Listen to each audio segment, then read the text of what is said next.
So although having a travel credit card is where you're going to really maximize the value of your points and receive some of the best travel benefits out there, sometimes less is more, and we just want a little bit of extra money back into our pockets at the end of the day each and every month, especially with how expensive things have gotten over the past 2 years. This is why credit cards that reward you with cash back are so simple, and why I like to call them no fuss, no muss. You'll never lose any money, because with the amount of cash back that you'll be receiving will outweigh any costs that you'll need to incur in terms of annual fees or whatnot. And just so you know, I actually have 2 of the credit cards on the list today, and I definitely will be opening more cashback credit cards in the future.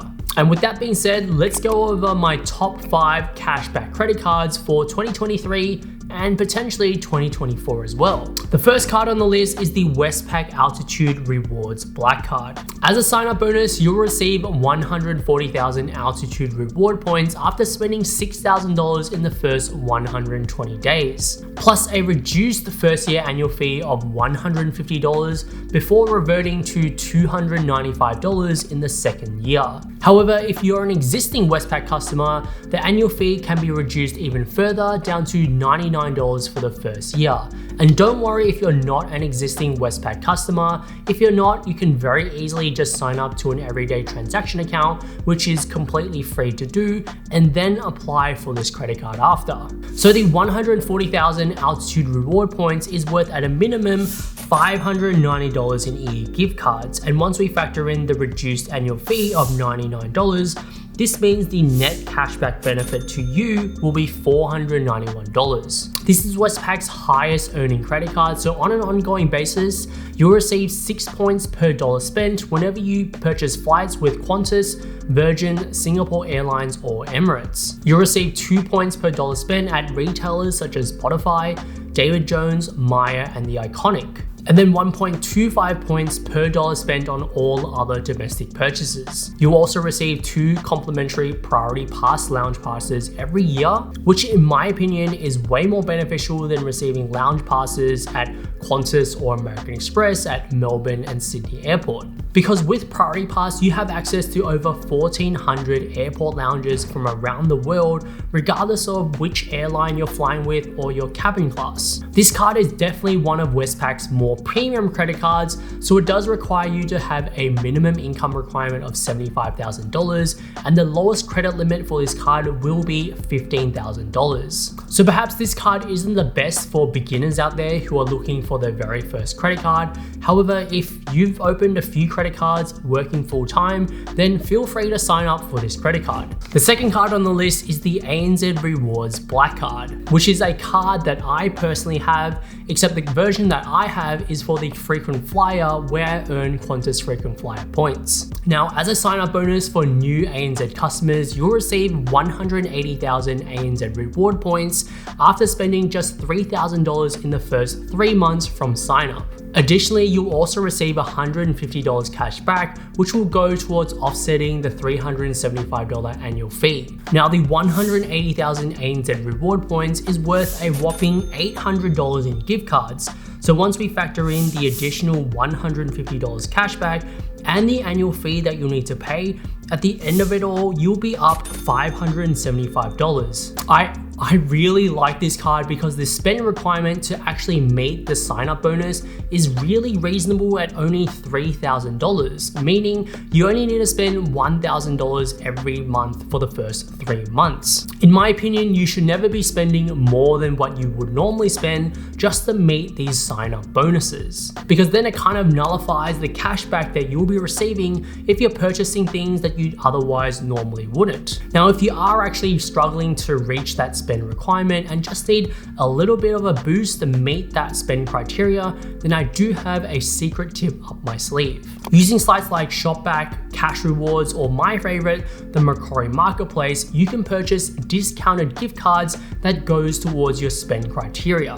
So for example, if I'm short $500, then I could just hop on to the Macquarie Marketplace and buy a gift card for Woolworths or Coles, and whilst I'm at it, also get a 3 to 4% discount on the total purchase price. I'm going to be buying groceries in the future or refueling my car anyway, so it's not like I'm spending money on things that I otherwise wouldn't. On an ongoing basis, you'll earn 2 ANZ reward points per dollar that you spend for the first $5,000 each month, which will then reduce to 1 point for every dollar after that. You'll also receive a wide variety of complimentary insurances, such as international and domestic travel insurance, extended warranty insurance, and much more. Another thing that is often overlooked with the ANZ Black Card is the 24/7 personal concierge service that can help you make restaurant bookings or hotel bookings. I just came back from Europe and I used this service to help me book multiple restaurants overseas. And for most of my requests, they were able to help me secure the reservation,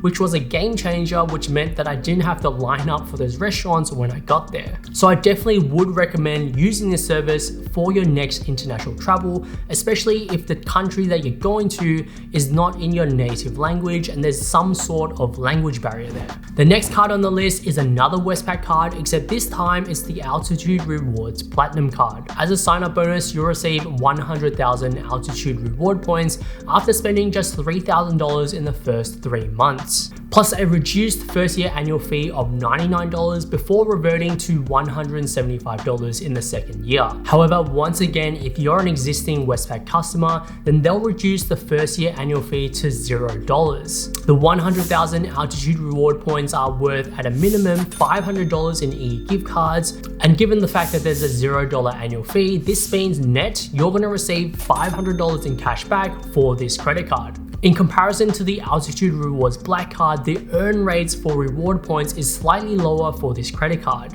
You'll receive 3 Altitude reward points per dollar that you spend with Qantas or Jetstar, 2 points per dollar spent on purchases with Uber, Uber Eats, and other retailers, and then 1 reward point for all other domestic transactions. And on top of the earn rates, you'll also receive a wide range of complimentary travel insurances, which makes this card arguably one of the best credit cards for beginners on this list. Because not only does it have a great sign-up bonus, but it also has a $0 annual fee for the first year, and it also comes with a lot of additional benefits and perks as well. Now, before we move on, if you are enjoying the content and learning something new, make sure to hit that like button down below and subscribe to the channel for more credit card related content in the future. And with that out of the way, let's get on to the next credit card. The fourth card on the list is the St. George Amplify Rewards credit card. As a sign-up bonus, you'll receive 150,000 Amplify reward points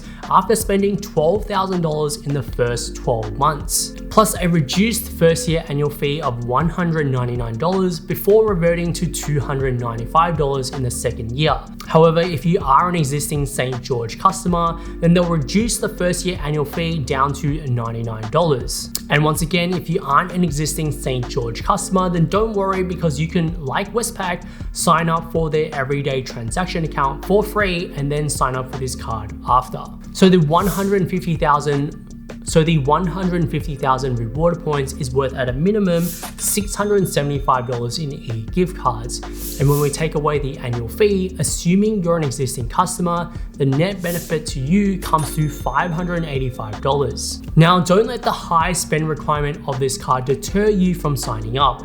Yes, you do need to spend $12,000, however, this is over 12 months. So really, when you break it all down, it's just $1,000 each month for 12 months. You'll be earning 1.5 Amplify reward points per dollar that you spend, and as an additional bonus, on your birthday, you'll receive 10% of the total points that you've accumulated over the past 12 months as a birthday gift, which means just more cash back in your pocket. You'll also receive 2 complimentary Priority Pass lounge passes, and also do get the 24/7 personal concierge service as well as a whole range of complimentary insurances that will protect you for whenever you travel overseas or make purchases domestically. And these are all of the reasons as to why this is the second card on this list that I've also signed up to. Yes, the $12,000 is pretty steep. However, I've got quite a few purchases that I'll need to make in the next few months, which will help me really meet that spend criteria. Out of all the cards on this list today, this card will provide you with the highest cashback, whilst also having, in my opinion, some of the best, if not the best, benefits that come along with the card as well. The last card on the list is the Suncorp Clear Options Platinum Credit Card. As a sign-up bonus, you'll receive 120,000 Suncorp reward points after spending just $3,000 in the first 3 months, plus a reduced annual fee of $99 before reverting to $129 in the second year. The 120,000 Suncorp reward points is worth $500 in e-gift cards, so after taking into consideration the annual fee, the net benefit to you will be $401. Like all of the other cards on this list, there's also a wide range of complimentary insurances that come along with this card as well. Out of all of the credit cards, Suncorp has the lowest cashback on the list today, so I'll definitely look at signing up for any one of the other credit cards that we've talked about so far before choosing the Suncorp one. And to summarize all of the credit cards that I've talked about so far, this is a summary of all of the cashback that you receive, taking into consideration the annual fees and also the spend requirements as well. In my opinion, if I were to pick one card on this list, I'd be going for the ANZ Rewards Black Card, because you'll pretty much get the highest cashback possible whilst also having the lowest spend requirement as well. And additionally, the benefits on the card are pretty good as well. I would know because I bloody have the credit card. Now, whilst getting cashback from your credit cards is great, I would say that getting free travel is even better. So if you want to see an in-depth guide on how you can do this with credit cards, make sure to check out this video right here.